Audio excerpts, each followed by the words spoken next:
Hello and welcome to the London United Filmmaker Podcast. My name is Gregory Randolph. I'm a writer and director from Boston, Massachusetts. I currently live in London, where I attended the Londom Film School. This podcast is an opportunity for me to tell you about emerging filmmakers currently active in the UK from around the world. Today, I'm happy to have my friend Comfort Akintaro on the podcast. Comfort is a filmmaker I met at London Film School, where she worked as script supervisor on a film I made called Swimming. We discuss her interest in writing and what life is like after being a part of the screenwriting program at London Film School. We also discuss a play she recently wrote and directed.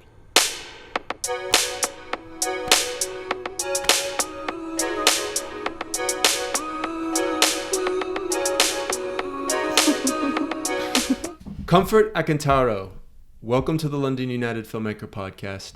How are you? Thank you for having me. I'm great. I'm really excited to be here. It's good to see you, Comfort. It's always good to see you. We were able to catch up a couple weeks ago. Your birthday was just up, and how was it? Was it a good birthday? It was. It's nice to be 25. I feel very much into my 20s now. Cool. Slap bang in the middle, but it's nice. Yeah, I had a lovely time. I love it. Well, we were talking when we met up just about some of the stuff you've been working on recently.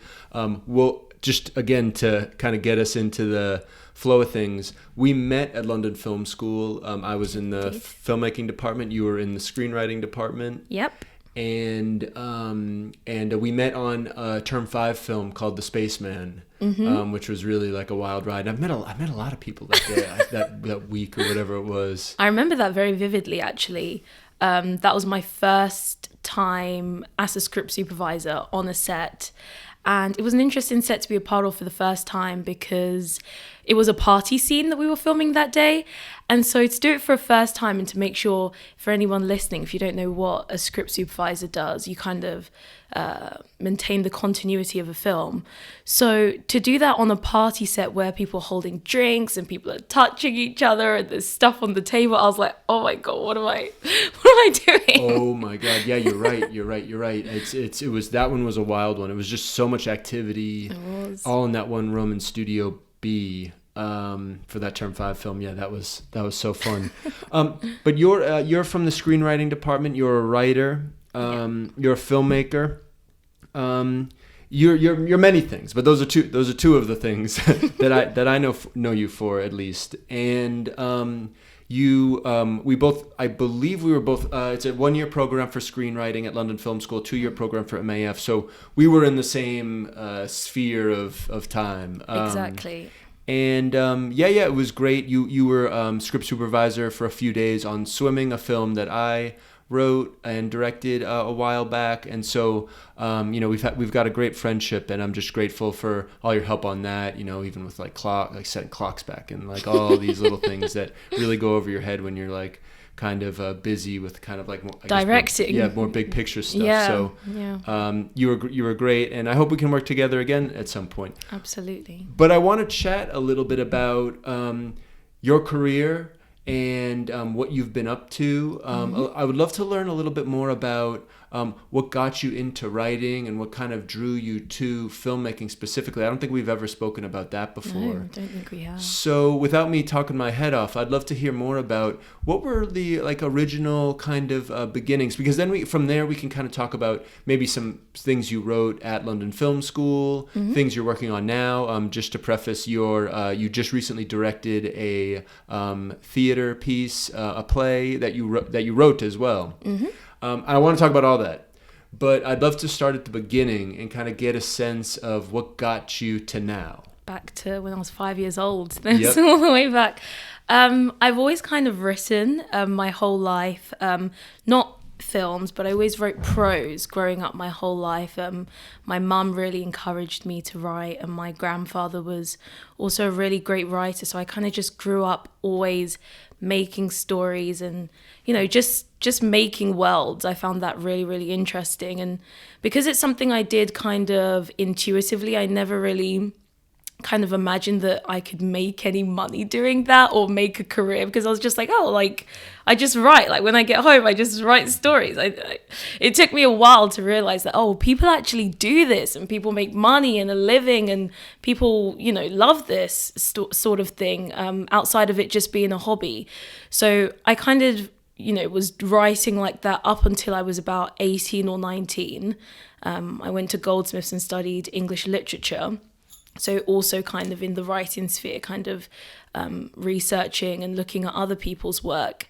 But it was kind of when I was like 18 or 19 that I had that realization that I can actually do this. And I started kind of writing a bit more seriously and taking my writing as something that wasn't just a hobby, but actually having a schedule and a sort of like writing formula for what I was doing. And initially I kind of wanted to go into journalism, which is very interesting.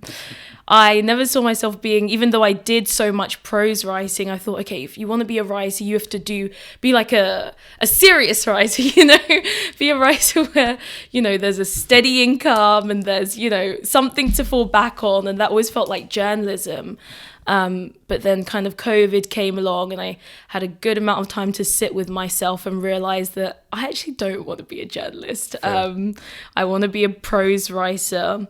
And somewhere along the line, again, I also loved film growing up. So somewhere along the line, I was like, well, you write all the time and you also love films. Let's try and, you know, try screenwriting. And that's kind of what led me to London Film School. Very cool. Very cool.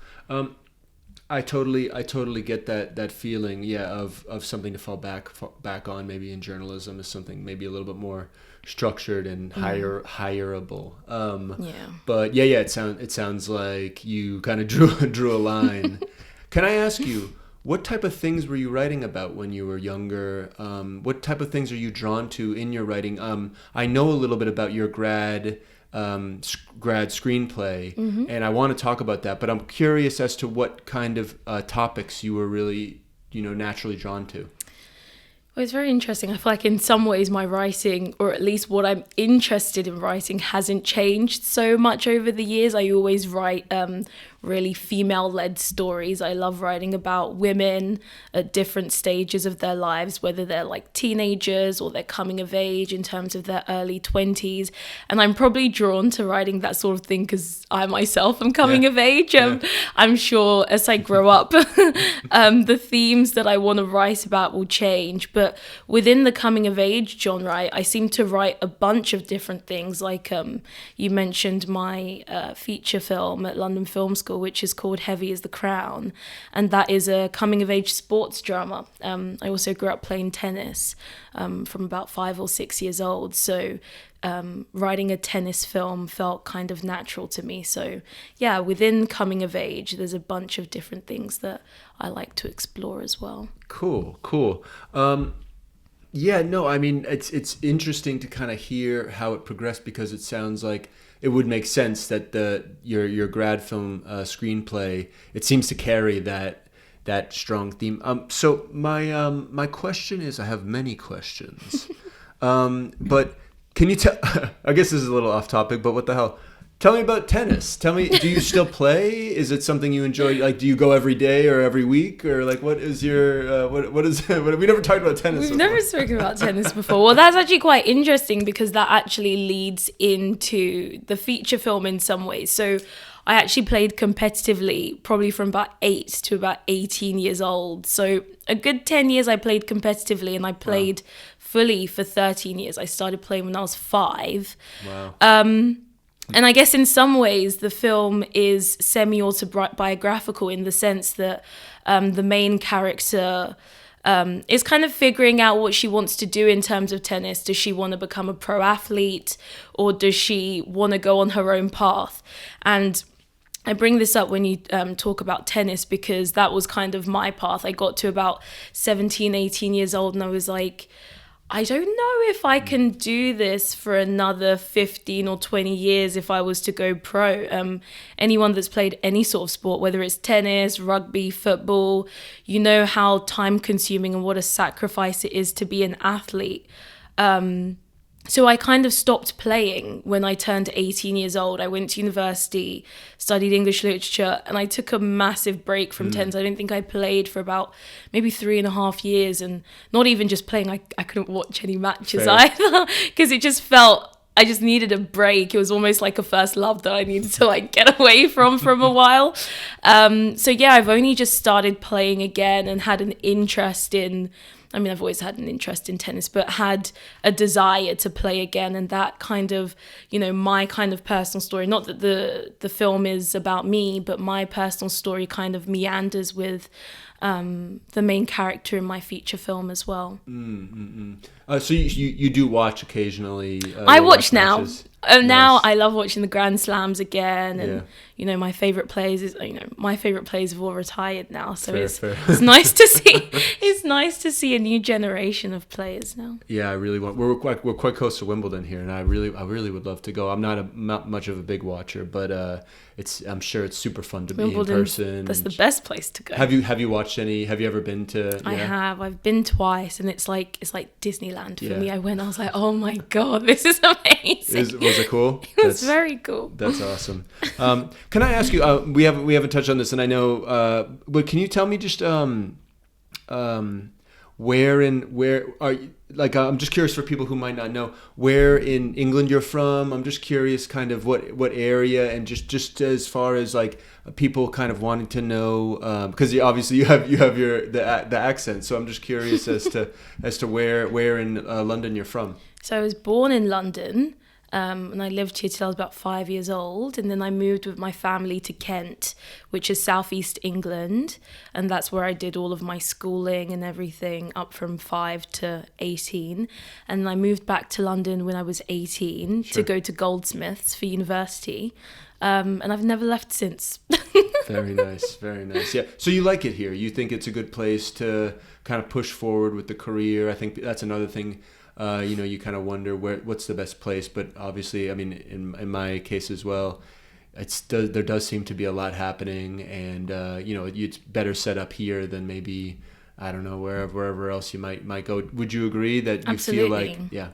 Absolutely. I mean, you know, the film industry in London is booming, and it has been for such a long time. Like, being in London's how I met you, and such a massive network of people who I really rely on and are really, you know, instrumental to my career and my craft. So yeah, I definitely couldn't do, not that I couldn't do what I'm doing from Kent, but it'd be very different, and it'd be more of a solo sort of path, and it's nice to have community and people to lean on. So yeah, being in London is super important for me at this point in my life. Absolutely. I couldn't agree more. So this is great. I feel like I've got a nice understanding of where you're coming from, what drew you. It sounds like you were just naturally drawn to writing. You know, it sounds like it was in your family. It sounds like your family instilled that in you somewhat. You said your grandfather and mother like to write. They both like to write. Yeah. What I'm curious. Are they professional writers, or is it just a hobby? Like, I'm curious as to what type of writing they do. I don't know. I'd just like to know more. Just kind of, they both just kind of have a gift for writing, Really? and just kind of do it intuitively as well. My mum is just an incredible writer, but not professionally. I think if I saw them write professionally younger, I would understand that I could have a career in this. Got it. But because I just saw that, it was just something that, you know, we do, like my granddad does it, my mum does it, and I somehow have the gene as well, the writer's gene. It was never something I actually thought of being a real career until I got a bit older. Sure. Yeah. And poetry or more long form, like novels, or everything? Just kind of everything. Everything. Yeah. That's really cool. Yeah. That's really cool. Yeah. Okay. Cool. So I'm curious, because I just feel like all this stuff helps kind of fuel my kind of idea about like where you're coming from and how, and like where you'll go, I guess, a little bit, just in regards to kind of creating like a profile where we kind of understand who Comfort is. Okay. So now we've got a little sense of a little taste of your grad film screenplay. Can you tell me about what? I actually want to ask about Goldsmiths. What was it like being at Goldsmiths? I would just love like a little thought on that specific time period. I loved being at Goldsmiths. It was a great time. It's like if anyone who's not from London or perhaps doesn't know, it's a very small arts uni. Have you ever been to Goldsmiths? I actually went to look at the film program. I was on an open house there. It's a nice campus. I liked the area. Yeah. It's really cute and quaint. It's such a small uni that if you walk through the main building, like on an average day, you just see friends and you're like, hi, how are you? I had a great time there. And I think, being at Goldsmiths, I don't think if I did English anywhere else, I'd be where I am today, and would have gone to film school and everything, because the English literature course at Goldsmiths was such an interdisciplinary course that I was able to do film modules whilst I was there. I did a whole module on European cinema and a whole module on Hollywood cinema, and kind of just opened my mind to films that because I grew up and I loved American cinema. Yeah. I'd never really exposed myself to European cinema in that way. And I remember watching Bicycle Thieves. I think that was like a big light bulb moment for me for just like world cinema. And it was a lovely experience being at Goldsmiths, and definitely my trajectory in film is very much due to the time that I spent there. Cool. So I've got an idea. Goldsmiths a little bit. Sounds like that really helped connect some dots for you. Can you tell me about your experiences at London Film School? We touched on the Term 5 film and just how cool it is that screenwriting students, international business students, MAF students, it's just a mix for a year, 2 years, however long you're able to be a part of it. Can you tell me a little bit about what it was like being in the screenwriting group there? Because you guys were very tight. Like it was a great group of you. I'd just love to hear about that aspect of, I guess, your career and. Yeah, being at London Film School was an incredible experience. I actually, I don't know if I told you this before, but I actually got a scholarship to go to London Film School. I got a Leverhelm Art, it's called the Leverhelm Art Scholarship. And that gave me the opportunity to come to LFS and, write. And, like you said, we were very close. There was, I think, 44 writers, and we were all such a tight-knit bunch. And I always, when people ask me what my experience was at London Film School, I always say it was like a baptism of fire. Because in that year, I wrote a feature film, and I drafted that twice. And then I wrote a TV show, and then I wrote a short film, and then I worked on over 20 sets. So it was an intense year, I must say. Being at film school is definitely the hardest I've ever worked in my whole life. For real, I think it's both. It's physical but mental as well, and exactly. That type of watching films and getting to know filmmakers and reading other people's work. There's so much. You have to be quite vulnerable. Exactly. And I never in grad school, even with friends and family, there's different levels of vulnerability, but when you're ready to crack your head open and say listen, I really want to take this seriously, you're exposing yourself to a lot of maybe things that criticism. you kept inside for quite a while, you know what I mean? And it's really healthy, but it really makes you have to be ready for it. Absolutely. And it's interesting that you say that, the aspect of vulnerability, because I remember when I had one of my first classes with my feature film tutor, we were told to write why we wanted to make the film. And, I wrote something, and she said, I don't think this is very honest. I don't think you've gone deep enough. I feel like you're holding back. And I definitely was, but it was very interesting to see someone see me for the first time and to see that, oh, you're not telling the truth here. So she was like, so write it again. So Who was this the head tutor of screenwriting? This wasn't one of the head tutors. Oh, it's so upsetting now. It was one of the off groups. Yeah. Exactly. Sure. I actually can't remember her name fine. In this moment. But she was like, write it again. And I was like, oh God, she's sussed me out. Yeah. She knows that I'm a fraud or whatever.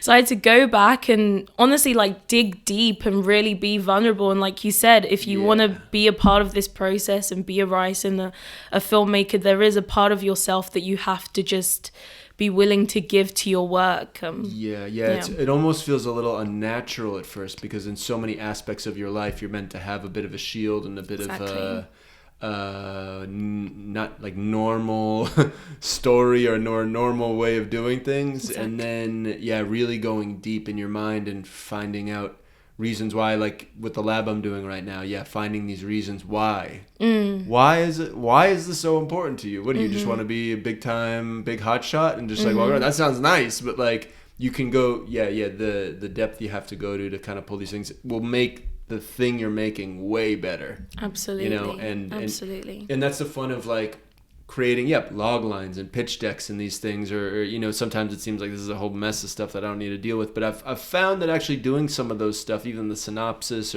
or just like writing your idea for a film, not the screenplay, but like the writing ideas, it down. It helps to find out why you want to do it, Absolutely. So I think that's you described that exactly how I think the struggle of it a little bit as well. It can be a struggle, and it is a constant process. Like, there'll be days where I'm writing and I kind of feel myself like holding back a bit, like, I have to go there. Is that very moment that you feel the resistance that you have to keep pushing forward. So can I ask you, after your experience at London Film School, and the way you were naturally drawn to it, from family and just how you enjoyed it, have you noticed your writing change since school? Absolutely. I mean, I'm a much better writer since school. I can say that for sure. Nice. A much more honest writer, I would say. I feel like a lot of my stories are very much kind of springboards of my own personal life. But I guess in terms of genre and stuff, I still am dealing with the same stuff in terms of coming of age, but definitely in terms of my strength as a writer has definitely increased since coming to film school. Cool. That's really cool. So I want to, we've discussed London Film School a little bit. We've discussed kind of just before and after. I really would like to, and I want to talk about the feature script you did, but I don't know. Is there anything, like I'm curious a little bit. We've discussed a little bit of the story, but where does it sit now? Is it something that you're reviewing? Is it something that you're interested in getting out there more? I want to kind of wrap up that aspect before we kind of discuss after London Film School things, if that makes any sense. Yes. It definitely is something I'm still working on. I mean, I wrote it this morning before I came. Oh, did you? Yeah. I'm still drafting it, and I would love it to be my first feature. I think when I had the idea in the first place, I don't think I realized what a perfect first feature film it is in terms of more on the production side, in terms of like funding and stuff like that. It's a pretty low budget feature, so I would definitely love to make it and a story that's very close to my heart as well. And this script is kind of what made me a director, because I came to film school to be a writer, and I thought, yes, I'm a writer, I'm here to like learn my craft in writing, and that was kind of what I wanted to do after leaving film school. But then when I started writing Heavy is the Crown and I realized what a personal story it was, I was like, I can't give this script to anyone. I can't give this script to anyone else. I have to be the one to make it. Great. So that kind of catapulted me into learning how to direct and, being the right person to make the script. I love it. Okay, so this I think is perfect, because now, because my question was, well, first off, I want to link, in various ways to contact you, whether it's your website or just people can get in touch and maybe discuss, this film idea with you. I also want to talk about the short film that unfortunately was postponed, but is another thing which makes sense that you'd want to kind of start directing more and working more. Can you tell me a little bit about, because then I think this all helps us kind of get to the after LFS and what you've been working on recently. Can you tell me a little bit about your short film idea and the status of that right now? And I know we were talking about how to get it, kind of bring it back and get the funding it needs, but I'd love to hear more about this short film idea you have. Yeah, so I started developing this short film whilst at Londom Film School, and kind of, again, put it to the side because at the time it felt too personal. It felt too personal to develop. And as I came to the end of my time at LFS, I started working on it again. So it's a short film called Little Brown Girls. And it's about a 17-year-old girl who moves from London to a rural part of England, and joins a beauty pageant in an attempt to make some new friends. And she kind of realizes that she's the only one that looks like herself at this beauty pageant. And she kind of feels some isolation and some ostracization from the other girls at the pageant. And it's kind of her coming to terms with her own identity and accepting herself and how she is and how she looks, with a very impressionable younger sister who seems to be watching her every move without her knowing. So again, another pretty personal story that I'm writing there. But yeah, I'm really excited to make it. Cool. So can I ask you, is it from the perspective of the younger? It's from the perspective of the older sister. The older sister. I love that idea of the younger sister, and then she's kind of just quietly watching her sister. That's cool. That's cool. Yeah. I feel like that has to be made at some point. It's really. I'm wondering if there's ways that we can show people, through the podcast, what stage it's in, or if, I don't know, maybe there's a way we can figure out how to kind of get that project, because I know that's something you're interested in doing. Absolutely. Right? I mean, if anyone knows what it's like making a short film as like a new filmmaker, it's difficult. Especially, it's either two things that are difficult depending on the type of the filmmaker it is. Sometimes it's the funding, and other times it's the crew. It's like, I have the money to make this film, but I don't know anyone in the industry. I don't know a second AC or a assistant director or a script supervisor. But for me, coming to film school opened such a big network of people around me to work with.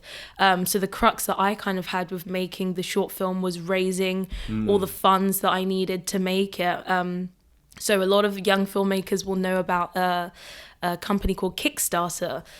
So we tried to raise funds for the film on Kickstarter and didn't quite meet our goal. So it kind of set us back in terms of our shoot days and stuff, and just meant that in terms of the production side of things, we just have to go again. Which at the time, about a year ago, I was like, oh, I can't believe this is happening. And everyone was telling me this is just how the film industry works. Funding is the crux of this industry. These films, although they're artistic, they take money to make. So yeah, no, I think it's an important thing to know, because it's about, this podcast is about kind of emerging filmmakers and the positive things that happen, but also some of the negative things, Exactly. and kind of the struggles you go through to kind of get where you want to be, so that was unfortunate, but I really think it's a great idea for a film, and I really hope that it gets made one day. And maybe someone listening out there, I'd love to be a part of it as well. It's just a matter of making it happen, and so I that's something that I feel like needs to be made. And I think everything happens for a reason. Like I look at the filmmaker I am now and the filmmaker I am a year ago, and I know for sure the film will be 10 times better now than it would have been a year ago, because you just grow and you change, and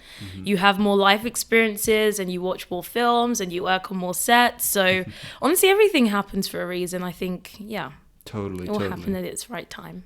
Absolutely. So comfort. I totally get a great sense. I think that's a great conversation about this short film that you're looking to kind of get into pre-production for. But I want to talk about a play that you wrote and directed recently.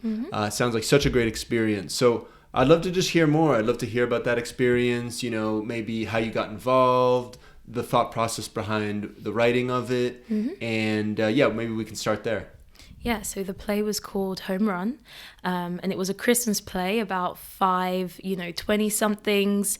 They all come over to a friend's house for Christmas dinner, and things go awry, basically, in terms of, their relationship, and they're all discussing things such as their careers and, their romantic relationships and their faith and all sorts of things. So yeah, it was a really fun project to work on. I had a great time working on that. Cool. So yeah, it sounds like similar material. You know what I mean? Similar kind of Themes, figuring things Yeah.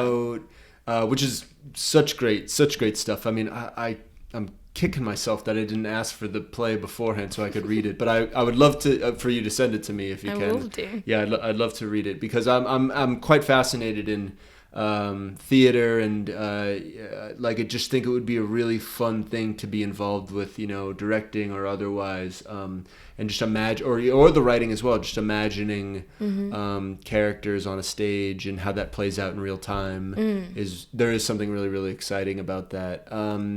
And so can I ask you, once the writing was done, tell me about becoming involved. Where was the play? Where did the play premiere? It sounds like it was very exciting. We chatted a little bit about it, but I'd love to hear it. Here on the podcast. So the play was at the Park Theatre in Finsbury Park, if anyone knows, and it was a short run, and by short run I mean one day. We had 2 showings. We did a matinee and a night showing, or an evening showing, so I say, and so about 400 people got to see the play, which is a dream for someone who's just finished film school. That's amazing. And can you tell me a little bit about? It sounds like the way this happened was you were able to kind of be guided along a little bit. It was like, I don't know, was it a specific program that you were involved with? Yeah, I'm curious. I'd love to hear just about that aspect of, because I don't know I would be very out of my element, I think, in how things go. I think it's different. You know, it's very different than a film. You know, just Exactly. like the development process and the pre-production process. Yeah, I'd love to hear just some of your thoughts on how that happened. So the play was made in collaboration with a church, actually, and it's a church that has a production team. Okay. And it's a very creative church that I'm a part of, and it's called Imprint Productions. So part of their production team and part of kind of the mission of the church is putting on a play each year. Each summer putting on a play, and each Christmas as well. So through that process, they were like, you know, who's a director here? I was like, me. So that gave me an opportunity to write and direct the play, and it was a great opportunity. It was a great time. So cool. And can you tell me a little bit about what it was like directing a theater production, you know, directing actors? What's that process like? Because you cast? Mm-hmm. Yeah, I'd love to hear about a little bit about the casting process that then led into, you know, you're there rehearsing. Like, how, like, is it just, do you just go scene by scene, or I don't know. I have no idea. So I actually co-wrote this play with a friend of mine called Shanaz. So we kind of did the casting together, and the casting was based through the church, actually. Like I said, it's an incredibly creative church. It's like full of actors and writers and graphic designs. I've honestly never seen anything like it before. Based in Finsbury Park? No, it's actually based in Bank, actually, Okay. the church. But through that, we did the casting through the people in the church, where there are actually loads of professional actors who are just members of the congregation. And so we did the casting through there, and I found my 5 actors, 2 of which had worked professionally before, and 3 who had kind of done like GCSE drama and that sort of thing. And it was kind of just a process of just kind of like working with each of them and helping them to understand their characters and to kind of blend parts of themselves with their characters in order for it to be just a very authentic and a seamless process. So our rehearsal was 5 weeks. We did five weeks of rehearsal, and we'd meet about 2 or 3 times a week. Wow. Which is a lot. That's actually. a lot.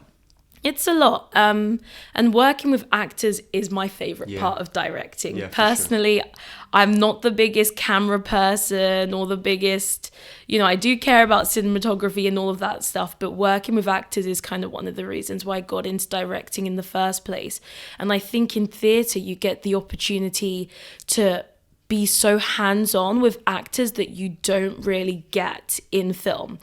So in film, you kind of, give the actors their notes before, in between takes or before you start the day. And if you're lucky, you get to do rehearsals before the shoot starts. But with acting, it really is like a constant process of working with the actors just to get out the best performance out of them and for them to essentially understand their character more than I understand their character as a writer.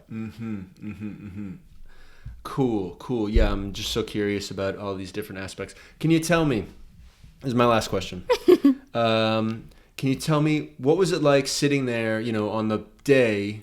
Were you nervous? Were you in the front row? Were you not? Were you outside? What was that like, finally seeing all these things come together, having the people come in and have the play happen? I was actually very nervous, and I actually told my actors that, which is something that directors usually don't tell their actors. But I was like, guys, I have stage fright too. I know I'm not going on stage, but I'm also very nervous. Yeah. I didn't sit in the front row because I didn't want them to see me and think like, their principal sat there watching them. So I sat at the back of the theatre, the very back of the theatre, and just kind of watched them. I still had great seats, actually, and just watched them. And it was honestly amazing to see something that's been going on for a process of maybe like 4 or 5 months just come to complete fruition, and to see them, do so well and support each other as well. Because I think theatre requires actors, film too, but theatre, because it's live, it kind of requires actors to support each other in ways that perhaps they don't need to in film, because if something goes wrong, you can just call cut. Whereas in theatre, you have to keep going.